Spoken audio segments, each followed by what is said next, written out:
अस्सलाम वालेकुम। तो जैसा कि हम मैथ के 10th क्लास के मैथ के चैप्टर नंबर 2 कर रहे थे, थ्योरी ऑफ क्वाड्रेटिक इक्वेशंस। तो आज हमने एक्सरसाइज 2.6 करनी है और टॉपिक है सिंथेटिक डिवीजन। सिंथेटिक डिवीजन क्या है? Synthetic division is the process of finding the quotient and remainder when a polynomial is divided by a linear polynomial. Synthetic division एक ऐसा प्रोसेस है, एक ऐसा मेथड है जिसमें से हम क्वोशंट एंड रिमाइंडर फाइंड करते हैं डिवीजन करके, और एक पॉलिनोमियल हमें दिया होता है, उसको हमने डिवाइड करना है किससे? एक लीनियर पॉलिनोमियल से। लीनियर पॉलिनोमियल जैसे x+2, x+1 इस तरह की फॉर्म में जो पॉलिनोमियल्स होते हैं वो लीनियर पॉलिनोमियल्स हैं। तो उनसे हमने डिवीजन करके क्वोशंट एंड रिमाइंडर फाइंड करना है। Use synthetic division to. अब सिंथेटिक डिवीजन के जो यूजेस हैं वो 5 टाइप्स के हैं और इसी से रिलेटेड सारे क्वेश्चंस हैं। तो use synthetic division to find quotient and remainder when a given polynomial is divided by a linear polynomial. कि पहला जो है मेथड वो क्या है? क्वोशंट एंड रिमाइंडर फाइंड करना है जब एक पॉलिनोमियल को हम एक लीनियर पॉलिनोमियल से डिवाइड करेंगे, ठीक है। सेकंड मेथड है फाइंड द वैल्यूज या value of unknown in if the zeros of a polynomial are given. अगर हमें ज़ीरोज़ दिए हों, मतलब कि कोई वैल्यूज़ दी हो, जैसे अगर हम x+2 को 0 के इक्वल रखेंगे तो हमारे पास -2 आंसर आएगा। तो -2 को हम कहेंगे कि ये इस पॉलिनोमियल का ज़ीरोज़ है, ठीक है। तो हमें ज़ीरोज़ ऑफ पॉलिनोमियल जब गिवन हो तो वहाँ से हमने अननोन की वैल्यूज़ फाइंड करनी है डिवीजन करके। और थर्ड है हमारा find the values of unknown if the factor of a polynomial are given. अगर हमें फैक्टर्स दिए हों x+a x+b इस तरह की फॉर्म में जो फैक्टर्स दिए हैं, एक या दो फैक्टर दिए होंगे, तो उससे हमने डिवीजन करनी है पॉलिनोमियल की और वैल्यूज फाइंड करनी है। नेक्स्ट है solve a cubic equation if one root of the equation is given. अब क्यूबिक इक्वेशन कौन सी है? जो x की पावर 3 से स्टार्ट होती है। क्यूब मीन्स 3, तो x की पावर 3 से स्टार्ट होने वाली जो इक्वेशंस हैं उनको हमने सॉल्व करना है अगर हमें रूट इक्वेशन की गिवन होगी सिंथेटिक डिवीजन यूज़ करते हुए। और लास्ट वाला है सोल्व अ बाई क्वाड्रेटिक या quartic equation if two of the real roots of the equation are given. अब बाई क्वाड्रेटिक इक्वेशन कौन सी होती है? जो कि 4 की पावर से स्टार्ट हो, जिसमें x की पावर 4 हो इक्वेशन में, ठीक है। वहाँ से जो स्टार्ट होगी उसको हमने बाई क्वाड्रेटिक इक्वेशन कहना है। इस तरह की इक्वेशन को सॉल्व करना है अगर हमें 2 रियल रूट्स दी होंगी उस इक्वेशन की। तो एक्सरसाइज स्टार्ट करते हैं। यही 5 हमारे पास मेथड है और इसी से रिलेटेड सारे क्वेश्चन हैं, ठीक है। तो एक्सरसाइज है 2.6। क्वेश्चन नंबर 1 है use synthetic division to find the quotient and remainder when. तो फर्स्ट पार्ट क्या है इसका? x² + 7x-1, ये क्या है? पॉलिनोमियल है, ठीक है। और हमें दिया हुआ है x+1, ये हमारा फैक्टर है। इससे हमने लीनियर पॉलिनोमियल है, या इससे हमने जो है इस इक्वेशन अपने इस पॉलिनोमियल को डिवाइड करके क्वोशंट और रिमाइंडर फाइंड करना है, ठीक है। फ्रॉम डिवाइजर, मतलब डिवाइजर जिससे हम डिवाइड करेंगे, ये जो लीनियर पॉलिनोमियल है इसको हम x+a के फॉर्म में लिख सकते हैं। a क्या है? जो हमारे पास यहाँ पे कांस्टेंट वैल्यू होगी वो क्या आ जाएगी? x+a अगर ये है तो कांस्टेंट वैल्यू जब हम फाइंड करेंगे इसको 0 के इक्वल रखेंगे तो वो क्या आ जाएगा? -1, ठीक है। तो यहाँ से हमने इस अपने वैल्यू जो इक्वेशन थी ना पॉलिनोमियल, इसको हमने इस तरह से लिखना है कि जो x² के साथ क्या कांस्टेंट होगा वो 1 होगा, वो 1 वैसे लिख देंगे, ठीक है। और 7x के साथ जो इसका कोफिशिएंट है x का वो 7 आ जाएगा, और इस तरफ से ये -1 इस फॉर्म में लिखना है। x² और x वाली सारी चीज़ें हटा के सिर्फ हमने कांस्टेंट वैल्यूज और कोफिशिएंट्स इस तरह लिख लिए, ठीक है। और a जो हमारे पास a की वैल्यू क्या थी? x+1 से जब हमने x की वैल्यू निकालेंगे तो वो आ जाएगी -1। -1 यहाँ पे लिख लिया और ऊपर वाली लाइन पे हमने ये पॉलिनोमियल लिख लिया, ठीक है। अब जो पहली वैल्यू होती है उसको एज इट इज़ हम इस नीचे वाली रो में लिख देते हैं। तो 1 था, 1 को ऐसे ही नीचे लिख दिया, 1 आ गया, ठीक है। अब इस वाली वैल्यू को इस 1 के साथ मल्टीप्लाई करके फिर हमने नेक्स्ट लिखना है, ठीक है। तो -1 को 1 के साथ मल्टीप्लाई किया, -1। अब 7 के नीचे जो है इस जगह पे -1 लिख दिया, ठीक है। अब इन दोनों को जब सॉल्व करेंगे तो 7 और -1, 7 में से 1 निकाल देंगे तो 6 आएगा, और जो साइन होगा वो बड़ी वैल्यू का आएगा। तो 7 के साथ प्लस था तो इसलिए 6 आ गया, ठीक है। अब इस -1 को अगेन इस 6 के साथ मल्टीप्लाई करना है। इस तरीके से सिंथेटिक डिवीजन करते हैं। जो यहाँ पे आंसर आएगा उसको हमने अपने इस वैल्यू के साथ मल्टीप्लाई करके नेक्स्ट के नीचे लिख देना होता है, ठीक है। तो यहाँ से जब 6 को -1 के साथ मल्टीप्लाई किया तो -1 आ गया। -1 और -6 इन दोनों को सोल्व करेंगे तो दोनों ऐड होंगे, क्योंकि इनके जो साइन है वो सेम है, तो इसलिए यहाँ पे -7 आ गया, ठीक है। ये वाली जो वैल्यू वैल्यू होगी लास्ट वाली, ये हमारा रिमाइंडर है, r इज इक्वल टू -7, और जो ये 1 और 6 है ये हमारा कोशेंट होता है, कोशेंट ऑफ x, इसको हम इक्वेशन की फॉर्म में लिख सकते हैं x + 6। पहली वैल्यू जो होगी लास्ट वाली तो हमारे पास कांस्टेंट है, जो दूसरी है वो x के साथ होगी। अगर 3 वैल्यूज होती तो ये x² की फॉर्म में कोशेंट आता, तो ये कोशेंट सिंपल x + 6 आ गया और रिमाइंडर आ गया -7। तो ये है हमारा क्वेश्चन नंबर 1 का फर्स्ट पार्ट। इसके बाकी पार्ट भी इसी तरीके से होंगे। हमने डिवीजन करनी है, इसमें से अपने वैल्यू ले लेंगे, जो हमारी x + 1 को 0 के इक्वल, कोई भी वैल्यू होगी उसको 0 के इक्वल लिखेंगे, वहाँ से जो कांस्टेंट आएगा उसके साथ हमने डिवाइड करके तो कोशेंट और रिमाइंडर निकाल लेना है। क्वेश्चन नंबर 2 है find the value of h using synthetic division if 3 is the zero of the polynomial 2x3 - 3h(x² + 9। अब ये पोलिनोमियल है और 3 इसका 0 है। इस पोलिनोमियल को इस फॉर्म में लिखेंगे। पहले तो हमने लिखना है जो x³ है, x³ के साथ कौन सा कोफिशिएंट है 2 लिख दिया, ठीक है, यहाँ पे 2 आ गया, और x² के साथ कोफिशिएंट था -3h। अब x की सिंपल वैल्यू नहीं है तो उसकी जगह 0 लिख देंगे, लेकिन हमने अपनी तरतीब वही रखनी है, ठीक है। अगर x³ से स्टार्ट करें तो पहले x³ की कोफिशिएंट, फिर x² का, फिर x का, और फिर कॉन्स्टेंट। तो x की नहीं वैल्यू इसलिए यहाँ पे 0 आ गया, और कॉन्स्टेंट हमारे पास 9 था। ये सब कुछ लिख लिया, और 0 हमें क्या दिया 3, जिसके साथ हमने डिवाइड करना है, ठीक है, इसके साथ हमने डिवाइड करना है, ये आ गया। पहली वैल्यू तो 2 के नीचे 2 वैसे ही लिख देंगे, ठीक है। अब इस 3 को इस 2 के साथ मल्टीप्लाई करके नेक्स्ट वैल्यू के नीचे हमने लिखना है। तो 2 और 3 मल्टीप्लाई किया 6 आ गया। अब जब इसको सॉल्व किया तो 6 - 3h लिख लिया, ठीक है, क्योंकि ये ऐड और सब्ट्रैक्ट नहीं हो सकते, इस फॉर्म में लिख दिया इसको 6 - 3h। अब जो ये आया आंसर, इसको फिर से हमने इस वैल्यू के साथ मल्टीप्लाई करके फिर यहाँ लिखना है, ठीक है। तो 3 को 6 के साथ मल्टीप्लाई किया तो 18 आ गया, और 3 को -3h के साथ तो -9h। अब ये वैल्यू यहाँ इस 0 के नीचे लिख दी। अब इसको सॉल्व किया तो 18 - 9h वैसे का वैसे आ गया, क्योंकि 0 ऐड या सब्ट्रैक्ट करें तो वैल्यू सेम रहती है। अब 18 - 9h को अगेन हमने इस 3 के साथ मल्टीप्लाई करके नेक्स्ट वैल्यू के नीचे लिखना है। जब अगेन मल्टीप्लाई किया तो 54 - 27h आ गया। अब 9 और 54 दोनों सोल्व हो गए, ये ऐड हो गए, क्योंकि इनके दोनों पॉजिटिव हैं तो ये ऐड हो जाएंगे, और -27h वैसे का वैसा आ गया, ठीक है, अकॉर्डिंग टू गिवन कंडीशन। अब जो हमारे पास ये रिमाइंडर आया, इसको हमने 0 के इक्वल रखना है, क्योंकि हमने वैल्यू निकालनी है ना h की यहाँ से, तो इसको हमने 0 के इक्वल लिख लिया, रिमाइंडर से वैल्यू निकालेंगे।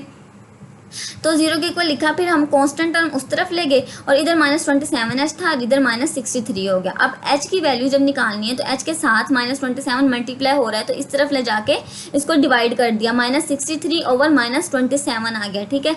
तो h इज इक्वल टू 7/3 आ जाएगा। जब इन दोनों की कटिंग हो जाएगी, माइनस माइनस के साथ कटिंग हो जाएगी, और इन दोनों वैल्यूज़ की भी कटिंग होकर हमारे पास h इज इक्वल टू 7/3 आ गया।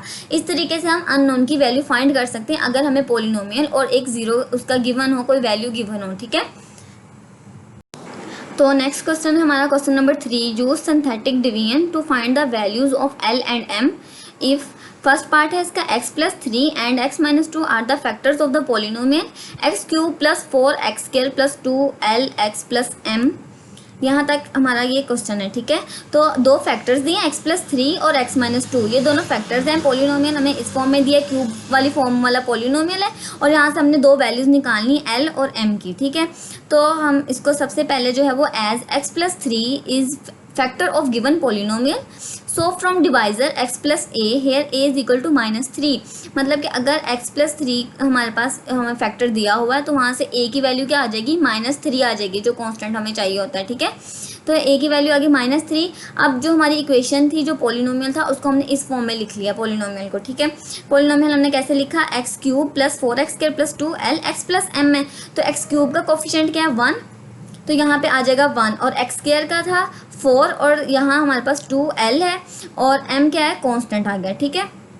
इस फॉर्म में हमने ये सारा अपना लिख लिया पोलिनोमियल। और हमारे पास जो था जिसके साथ हमने फैक्टर है हमारा x + 3 था, वहाँ से a की वैल्यू क्या आई -3 को इस तरफ रखेंगे और इसके साथ हम इसकी डिवीजन करेंगे। तो 1, तो पहली वैल्यू जो है वो 1 है, तो वो वैसे की वैसे नीचे आके वैसे लिख दी हमने।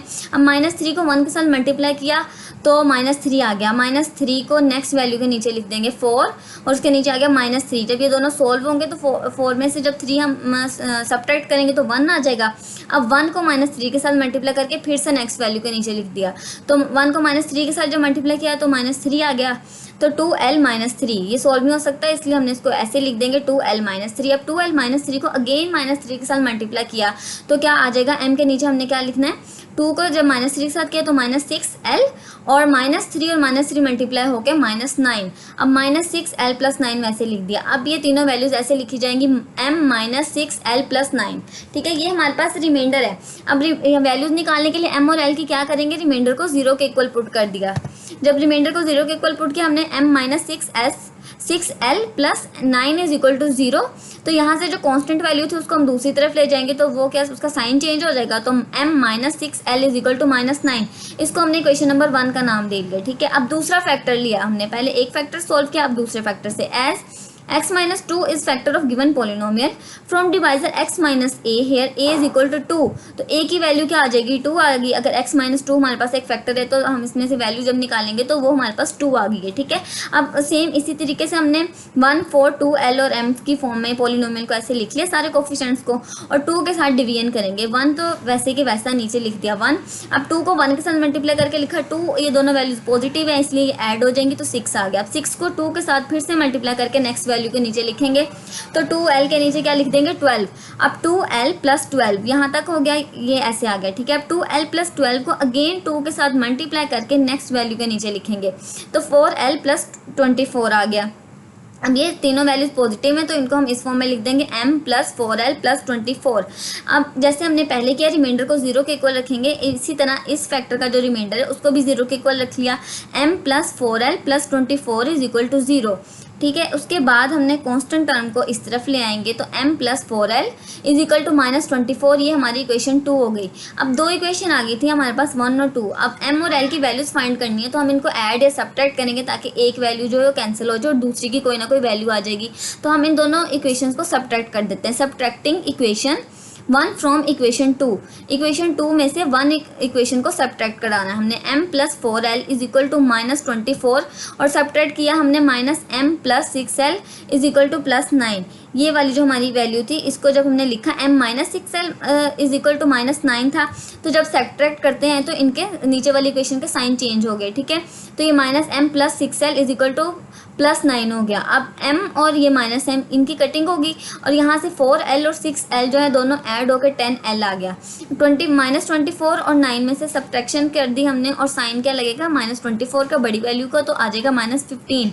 अब l की वैल्यू फाइंड करनी है। 10 यहाँ l के साथ मल्टीप्लाई हो रहा है तो l इस तरह यहाँ रहने देंगे और इस 10 को इस 15 के साथ हमने जाके जब डिवाइड कर दिया तो इनकी कटिंग हो जाएगी। ठीक है, तो ये -3/2 आ गया। अब l की वैल्यू आ गई -3/2। अब putting the value in equation 1। अब इक्वेशन 1 में हमने l की वैल्यू पुट करनी है। इक्वेशन 1 क्या थी, m - 6l = -9।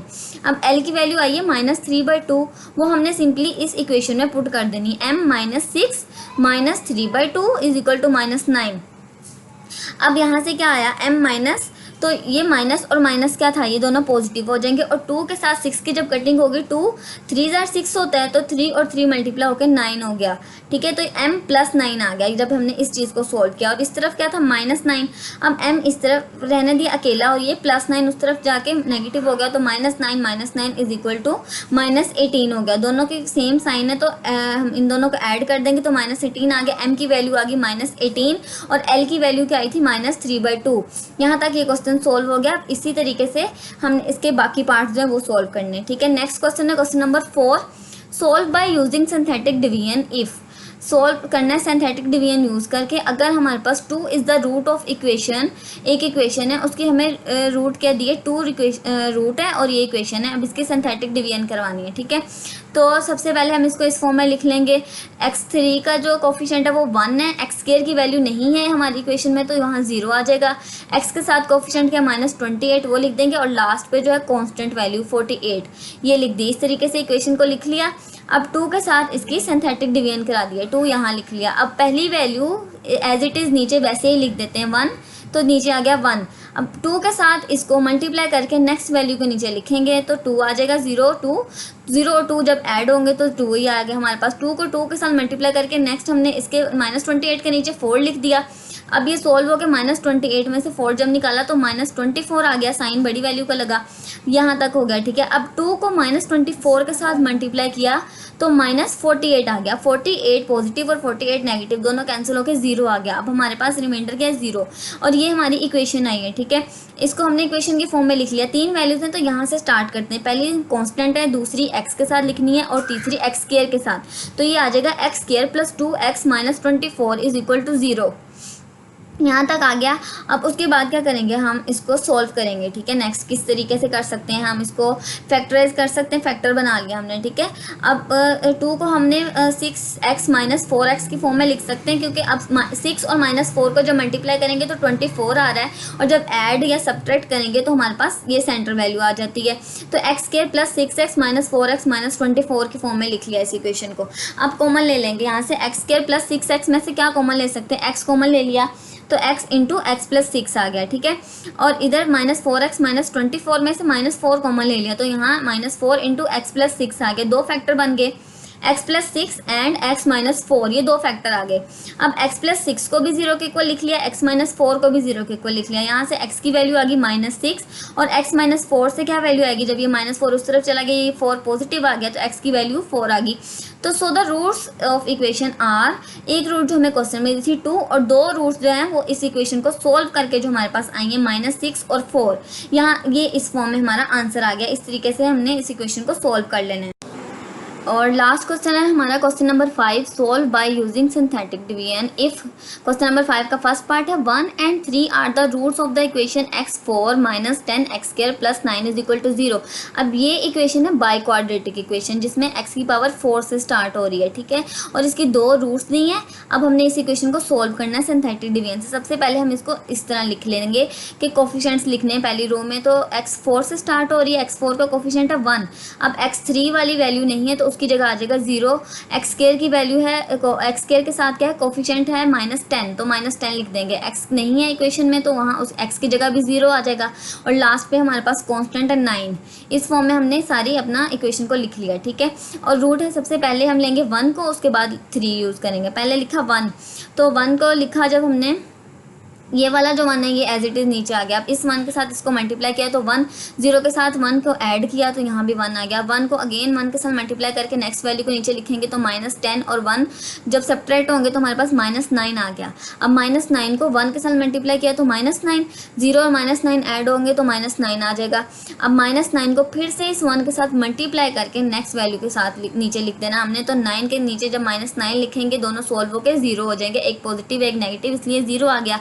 अब हमारे पास ये सारी वैल्यू बच गई है, ठीक है। अब इसी सारी को हमने इसी तरीके से 3 के साथ डिवाइड कर लेना है, ऐसे ही पड़ी रहने देना, इसकी इक्वेशन नहीं बनानी, इसको पहले डिवाइड कर लेना है 3 के साथ। तो जब हम 3 के साथ इसके सिंथेटिक डिवीजन करेंगे, 1 वैसे का वैसे नीचे आ गया, 1 के साथ 3 को मल्टीप्लाई करके लिख दिया तो 1 और 3 ऐड होके 4 हो गया, ठीक है। अब 4 को 3 के साथ मल्टीप्लाई करके फिर नेक्स्ट वैल्यू को नीचे लिखेंगे तो -9 के नीचे 12 आ गया। अब 12 में से -9 को सब्ट्रैक्ट कर दिया तो हमारे पास क्या आ जाएगा 3। अब 3 को फिर से 3 के साथ मल्टीप्लाई करके नेक्स्ट वैल्यू को नीचे लिखेंगे तो -9 और पॉजिटिव 9 ये दोनों 0 हो जाएंगे। अब जो हमारे पास 3 वैल्यूज़ बची हैं इनको हमने इक्वेशन के फॉर्म में लिखना है। पहले दोनों ही फैक्टर से सिंथेटिक डिवीजन कर लेनी है जो बाय क्वाड्रेटिक इक्वेशन वाले क्वेश्चन होंगे, ठीक है। एंड पे हमने जो वैल्यूज़ बची हैं उनकी इक्वेशन बनानी है। तो क्या बनेगी, एक्स स्क्वायर प्लस 4x और ये +3 कांस्टेंट इज इक्वल टू 0 आ गया। अब इसको सॉल्व करना है, इस इक्वेशन को कैसे कर सकते हैं हम, इसकी हम फैक्टराइजेशन कर सकते हैं तो हम पहले वो कर लेते हैं। अब 4x को इस फॉर्म में लिखना है कि ऐड या सब्ट्रैक्ट करें तो हमारे पास क्या आ जाए, 4x है, लेकिन जब हम उनको मल्टीप्लाई करें तो हमारे पास 3 आ जाए। तो 3x प्लस x लिख लिया हमने, ठीक है। अब x square plus 3x plus x plus 3 is equal to 0। ये आगे हमारी इक्वेशन के जो हमने फैक्टराइजेशन के लिए इसको सॉल्व करना है। अब इसमें से कॉमन लेके फैक्टर बनाएंगे तो एक्स स्क्वायर प्लस 3x में से कॉमन x आ गया, x इंटू एक्स प्लस 3 और प्लस x प्लस 3 में से कॉमन लिया 1 तो x plus 3 is equal to 0 आ जाएगा। अब x प्लस 3 और x प्लस 1 ये 2 फैक्टर बन गए, ठीक है, इज इक्वल टू 0। सेपरेट अब इन दोनों को 0 के इक्वल रख लिया, x plus 3 is equal to 0 and x plus 1 is equal to 0। x plus 3 जब 0 के इक्वल है तो ये पॉजिटिव 3 इस तरफ जाएगा तो -3 आ गई x की एक वैल्यू, और इस तरफ से x प्लस 1 था, +1 जब इस तरफ लेके जाएंगे इज इक्वल टू के तो वो -1 हो जाएगा तो x की दूसरी वैल्यू आ गई -1। अब 2 वैल्यूज़ आ गई हमारे पास -3 और -1, यहाँ तक सोल्व हो गया। अब जो बाई क्वाड्रेटिक वाले क्वेश्चन है, क्वेश्चन नंबर जो 5 है, इसके बाकी पार्ट्स भी हमने ऐसे ही करने हैं, ठीक है। यहाँ तक हमारी जो एक्सरसाइज है 2.6 वो कंप्लीट हो गई है। 5 मेथड्स हैं, 5 क्वेश्चन हैं और उनके पार्ट्स हैं सेम मेथड से हो जाएंगे। जिस मेथड से एक हम क्वेश्चन का एक पार्ट करेंगे वैसे ही बाकी पार्ट करनी है, ठीक है। तो यहाँ तक हमारी एक्सरसाइज 2.6 कंप्लीट हो गई आज की।